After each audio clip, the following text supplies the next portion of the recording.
بسم الله الرحمن الرحیم. نن به موږ د ټایپس اف نتورک یا د نتورک کوم ټایپس دي نو هغه به سٹارټ کوو. نو پهله خو موږ دا وپېژنو چې نتورک موږ ویلی و چې کله دوه یا دوه نه زیات ډیوایس موږ د تار په ترو یا د سیګنل وایرلیسلی کنیکټ کړو هغې ته موږ نتورک وایو. اوس دا نتورک څو قسم ته کیدی شي؟ زیات تر قسمونه دي خو بیسیکلی دا څلور قسم ته دي.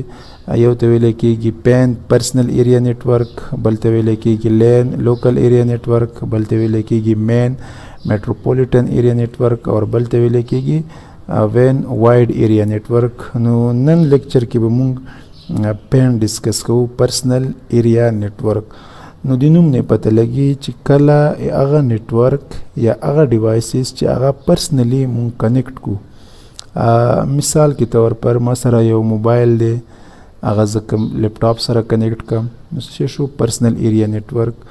ما سره یو کمپیوټر دی، هغه زه پرنټر سره کنیکټ کړم دا څه شو پرسنل ایریا نتورک. نو هغه نتورک چې هغه مونږ انډیویژولی کنیکټ کوو 10 میټر کې رینج به څومره 10 میټر، نو هغې ته مونږ څه وایو پرسنل ایریا نتورک. دا څه دپاره کوو چې دا یوز کېږي چې مختلف ډیوایس مونږ څه کوو پرسنلی ایریا کې کنیکټ کوو. ټولو نه اول دا ریسرچ چا کړی و، دا توماس زیمرمین هغه فرست ساینټسټ و چې د پرسنل ایریا نتورک آیډیا راوړه. پرسنل ایریا نتورک 30 فیټ کې دننه مونږ کولی شو. دنه علاوه پرسنل ایریا نتورک موبایل، لیپټاپس، میډیا پلیر دا شونه ټول مونږ یو بل سره کنیکټ کولی شو. څنګه چې تاسو ته مونږ مثال درکړو نو دا ټول مونږ سره پرسنل ایریا نتورک دی.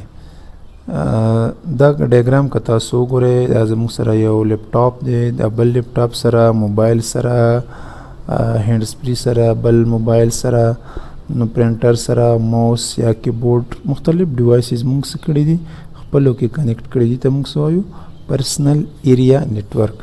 ښه دا بیا مونږ سره دوه ټایپس دي پرسنل ایریا نتورک چې دا ډیوایسز به او یو لیمیټډ ایریا کې دوه طریقو سره کنیکټ کولی شو، یا به وایډ وي یا به وایرلیس وي. وایډ مطلب چې دې کې مونږ کیبل استعمال کو.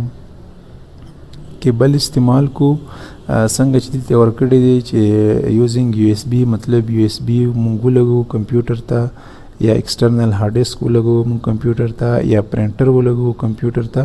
دا ټول وایډ پرسنل ایریا نتورک شو. او وایرلیس څنګه یي چې کله ته ډیوایسز یو لیمیټډ ایریا کې کنیکټ کې خو ترو سیګنل هغه کنیکټ کې ترو وای فای ترو وایرلیس ټیکنالوژي هغه کنیکټ کې، لکه څنګه موږ سره وای فای دی، بلوټوث دی، دا زیپ یا شیر ایټ دا شونه چې موږ کوو د فایل یا ډیټا ټرانسمیشن دپاره.